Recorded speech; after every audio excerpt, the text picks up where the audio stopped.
मैं आपको बताता हूँ कि डिलीवरी लेते टाइम मुझे क्या-क्या चीज़ें मिली, मैंने कैसे डिकोड किया कि कौन सी ईयर का मैन्युफैक्चरिंग है। उन्हें एक फॉल्टी गाड़ी पकड़ा दी जाती है कि बाद में फिक्स हो जाएगा, बाद में फिक्स हो जाएगा, तो बाद में कुछ नहीं होता guys, okay. So hello guys, welcome to my YouTube channel the roaming roads.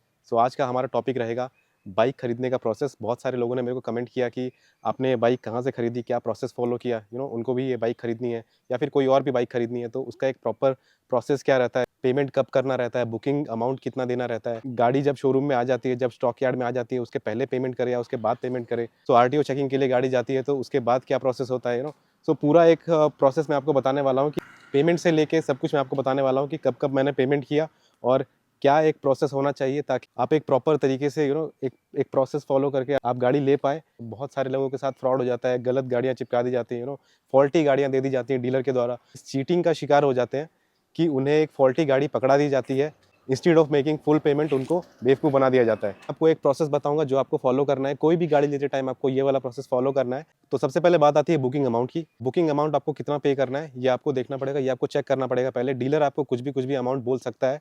For example, इस गाड़ी का बुकिंग अमाउंट 10,000 रुपीज़ था, डीलर ने मुझे 10,000 ही बोला था, बट एक दूसरी कंपनी की गाड़ी थी, उसका बुकिंग अमाउंट 5,000 था, बट डीलर ने मुझे 10,000 बोला था, ओके। बट मैंने बाकी डीलर से जब चेक किया तो मुझे समझ में आया कि 5,000 इज़ द बुकिंग अमाउंट, तो मैंने 5,000 ही पे किया, ओके। सो ये चीज़ आपको ध्यान में रखनी है कि बुकिंग अमाउंट आप 2-3 डीलर से आप चेक कर लीजिए, जिस कंपनी की गाड़ी आपको लेनी है, उसके बाद ही आप पे करिए। आप ज़्यादा बुकिंग अमाउंट पे मत कीजिए, क्योंकि उसमें प्रॉब्लम क्या होगी मैं आपको बताता हूँ। वो गाड़ी अगर आपको बाद में कैंसिल करनी है, फॉर एनी रीज़न आपको अगर कैंसिल करनी है, तो आप तो फटाफट ट्रांसफ़र कर दोगे बुकिंग अमाउंट, बट कंपनी की तरफ से रिफंड होने का प्रोसेस बहुत ज़्यादा लंबा हो जाता है। रिफंड जो है कंपनी आपको चेक के द्वारा देती है, ओके। कंपनी से चेक आता है, सपोज़ आपने 5,000 रुपीज़ पे किया है, आपको गाड़ी कैंसिल करनी है, रिफंड लेना है, तो कंपनी की तरफ से 5,000 रुपीज़ का चेक आएगा और वो चेक आने में ही बहुत ज़्यादा टाइम लग जाएगा, 20-25 दिन, 1 मंथ का टाइम भी लग सकता है। मेरे साथ ऐसा हो चुका है, मैंने एक एक कंपनी की गाड़ी बुक की थी, 5,000 मैंने पे किया था, 5,000 पे करने के बाद 10 दिन के बाद मैंने वो गाड़ी कैंसिल करवा दी। उसके बाद कंपनी की तरफ से वो 5,000 रुपये का चेक आने में 1 मंथ तक लग गया गाइस, ओके। सो 1 महीने का टाइम लग गया, उसके बाद मुझे पैसे मिले। मुझे फिर बैंक में जाना पड़ा, बैंक में जमा करवाना पड़ा और बैंक से मुझे फिर 2 दिन बाद पैसे आ गए, ओके। तो टोटल मुझे 30 या 31 डेज़ का टाइम मुझे उस प्रोसेस में लग गया। सो मेक श्योर आपको मिनिमम से मिनिमम बुकिंग अमाउंट ही पे करना है। आप सारे डीलर से पूछ लीजिए, मिनिमम से मिनिमम आप बुकिंग अमाउंट पे करिए, ओके। सो अब आपने बुकिंग अमाउंट पे कर दिया, अब आपको क्या करना है, ओके। सो आप सेल्समैन के टच में रहिए, सेल्समैन को पूछिए कि गाड़ी आपकी आई है या नहीं आई है। फुल पेमेंट नहीं करना है अनटिल एंड अनलेस आप तक गाड़ी का चैसिस नंबर पहुंच नहीं जाए तब तक, ओके। बुकिंग अमाउंट होने के बाद डीलर जो है, आपका सेल्समैन जो है, वो कंपनी से गाड़ी मंगवाता है, स्टॉक यार्ड में गाड़ी आती है, ओके। आप गाड़ी चेक कर सकते हो जाके, before making the full payment आप गाड़ी चेक कर सकते हो। आपको अगर टाइम नहीं है तो आप उसको बोलो, आप सेल्समैन को बोलो कि जो आपका चैसी नंबर होता है उसका आप स्क्रीनशॉट दीजिए कि कौन सी गाड़ी मुझे एलोकेट हुई है, ओके। चैसी नंबर से आप सबसे पहले मैन्युफैक्चरिंग ईयर निकालिए। मैन्युफैक्चरिंग मंथ तो आप नहीं निकाल सकते, लेकिन मैन्युफैक्चरिंग ईयर आप ज़रूर निकाल सकते हैं। इस पर्टिकुलर गाड़ी में चैसी नंबर यहाँ पे लिखा हुआ है, यहाँ पे एक स्टिकर लगा हुआ है।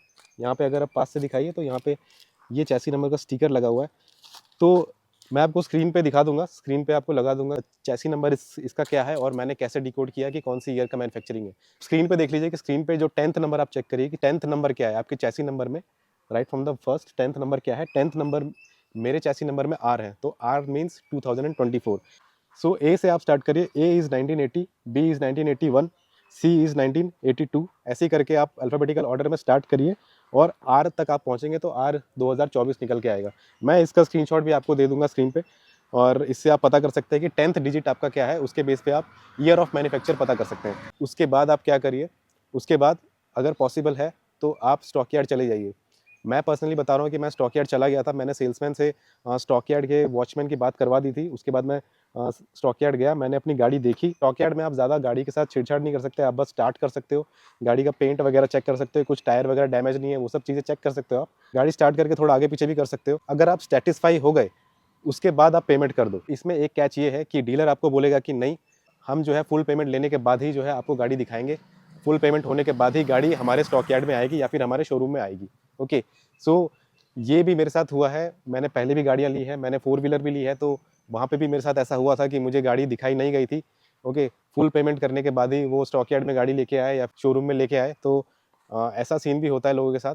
तो आप उनसे इंसिस्ट करिए कि पहले प्लीज़ मुझे गाड़ी दिखाइए, स्टॉक यार्ड में कहाँ पे खड़ी है मेरी गाड़ी, उसका फ़ोटो भेजिए मेरे को। या फिर मुझे परमिशन दीजिए, मैं खुद जाके चेक करना चाहता हूँ, एक पीडीआई करना चाहता हूँ। अगर आप उनसे ये इंसिस्ट करेंगे तो बहुत सारे डीलर जो है आपको ये परमिशन दे देंगे, गाड़ी आप जाके देख सकते हो। ओके, वर्स्ट केस अगर नहीं हुआ तो आप उनसे चैसी नंबर मांग लीजिए, अपना ईयर ऑफ मैन्युफैक्चर डिकोड कर लीजिए, ओके, और फुल पेमेंट कर दीजिए। उसके बाद आपकी गाड़ी शोरूम में आ जाएगी, डीलर आपको कॉल करेगा कि शोरूम में आ गई ये गाड़ी। ओके, शोरूम में आने के बाद भी आप एक बार गाड़ी चेक कर सकते हो कि गाड़ी में कुछ प्रॉब्लम तो नहीं है, क्या नहीं है, आप एक बार गाड़ी जाके देख सकते हो। उसके बाद गाड़ी आरटीओ टैक्स के लिए जाएगी, आरटीओ रजिस्ट्रेशन के लिए जाएगी। आरटीओ में एक बार गाड़ी चली गई तो आरटीओ से आपको कॉल आ जाएगा कि आपको कौन सा नंबर चाहिए, क्या चाहिए वगैरह। वो लोग आपसे पूछते हैं बेसिकली स्पेशल नंबर आपको चाहिए या नहीं चाहिए।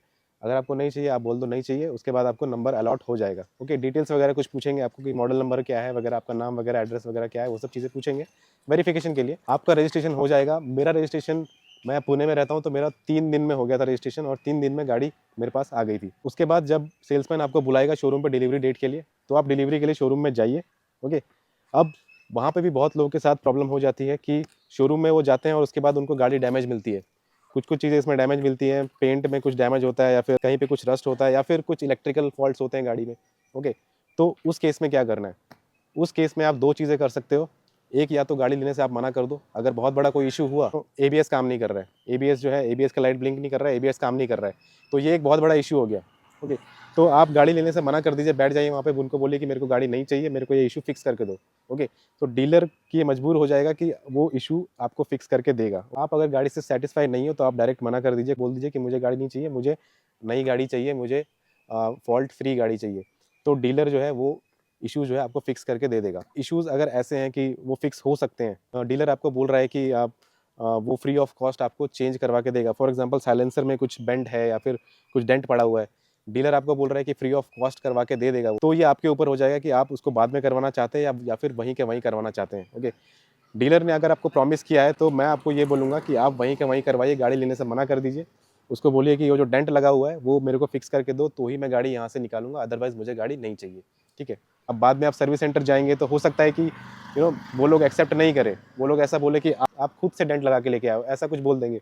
तो डीलर अगर आपको बोल रहा है कि बाद में फिक्स हो जाएगा, बाद में फिक्स हो जाएगा, तो बाद में कुछ नहीं होता गाइस। ओके, बाद में कुछ भी नहीं होगा। आप सर्विस सेंटर जाओगे, सर्विस सेंटर वाले आपको भेज देंगे कि ये हमारा इशू नहीं है, आप खुद से डेंट लगा के लेके आए हो, ये हमारा इशू नहीं है। तो बाद में वेट मत करिए, आप वहीं के वहीं खड़े रहिए। आप गाड़ी लेने से मना कर दीजिए, बोलिए मुझे ये गाड़ी फिक्स करके चाहिए, मुझे साइलेंसर फिक्स करके चाहिए, जहाँ पे भी डेंट लगा है मुझे फिक्स करके चाहिए, अदरवाइज मैं गाड़ी नहीं लूँगा। मैं आपको बताता हूँ कि डिलीवरी लेते टाइम मुझे क्या क्या चीज़ें मिली। सबसे पहले आपको डॉक्यूमेंट्स लेना है। ओके, आपका इंश्योरेंस का डॉक्यूमेंट लेना है, आपका जो इनवॉइस है वो लेना है। मेरे केस में मुझे इनवॉइस और इंश्योरेंस का डॉक्यूमेंट मुझे पहले ही मिल गया था, और एक वारंटी कार्ड भी होता है। वारंटी कार्ड कुछ गाड़ियों में अलग से भी देते हैं, कुछ गाड़ियों में मैनुअल में ही होता है। तो वो सारी चीज़ें जो है वो सारा डॉक्यूमेंट्स आपको लेना पड़ेगा at the time of delivery. कुछ चीज़ें जो हैं वो एक्स्ट्रा भी मिल जाती हैं, जैसे कि मुझे इस गाड़ी के साथ एक 2 एक्स्ट्रा लॉक मिले, एक टेल बैक का लॉक मिला और एक साइड स्पैनर का समथिंग लॉक मिला मेरे को। तो 2 लॉक मुझे एक्स्ट्रा मिले, एक एक्स्ट्रा की भी मिली है और एक की चेन मिला। ओके, तो मैक्सिमम गाड़ी के साथ आपको ये सारी चीज़ें मिलेंगी। जब मैंने इसके पहले वाली गाड़ी ली थी, टीवीएस रॉनिन की बात कर रहा हूँ मैं, उसके साथ मुझे ये सारी चीज़ें मिली थी, की चेन वगैरह सब कुछ मिला था, और एक कॉफ़ी मग मिला था, एक एक हैंडकरचीफ भी मिला था, एक हेलमेट भी मिला था। तो ये सारी चीज़ें आप अलग-अलग डीलर से पता करिए फ्री ऑफ कॉस्ट क्या-क्या चीज़ें मिलती हैं विद द बाइक। तो राइट फ्रॉम द बिगिनिंग आपने बुकिंग अमाउंट पे किया है, आपने फुल पेमेंट किया है, वो सब का स्क्रीनशॉट, उस सब का इनवॉइस आप डीलर से लेके रखिए। ओके, इनवॉइस आपके पास ज़रूर रहना चाहिए, आपके पास इंश्योरेंस कॉपी रहना चाहिए, आपके पास वारंटी कार्ड रहना चाहिए, और आपको पता होना चाहिए कि ओनर मैनुअल है किधर। ओके, ट्रायम्फ का ओनर मैनुअल ऑनलाइन है, ऐप में है। ठीक है, बहुत सारे डीलर जो है वो एक बुकलेट प्रोवाइड करते हैं, उसके अंदर ही वारंटी कार्ड भी होता है। तो वो सारी चीज़ें आपको ध्यान में रखनी है, वो आपको डीलर से लेनी है। तो सेल्समैन के आप टच में रहिए। Okay, right from the beginning आप उनसे अपडेट लेते रहिए कि अपडेट कहाँ तक पहुँचा है, आपकी गाड़ी कहाँ तक पहुँची है। फॉर एग्जांपल आरटीओ तक है या फिर बुकिंग में है, ट्रांजिट में है। तो इससे ये आपको पता चल जाएगा कि भाई इनका जो है मैनेजमेंट कैसा है, या आपको ठीक से इन्फॉर्मेशन प्रोवाइड कर रहे हैं या नहीं कर रहे। ये सब चीज़ें आपको समझ में आ जाएंगी जब आप डीलर से टच में रहोगे। तो डीलर जो है कितना प्रोएक्टिवली काम कर रहा है, कितना प्रोएक्टिवली आपको अपडेट्स दे रहा है, और कितना प्रोएक्टिवली आपके साथ डॉक्यूमेंट शेयर कर रहा है। तो इससे आपको उनका मैनेजमेंट भी समझ में आ जाएगा कि आपने एक सही कंपनी में इन्वेस्ट किया है, एक सही बाइक में इन्वेस्ट किया है या नहीं।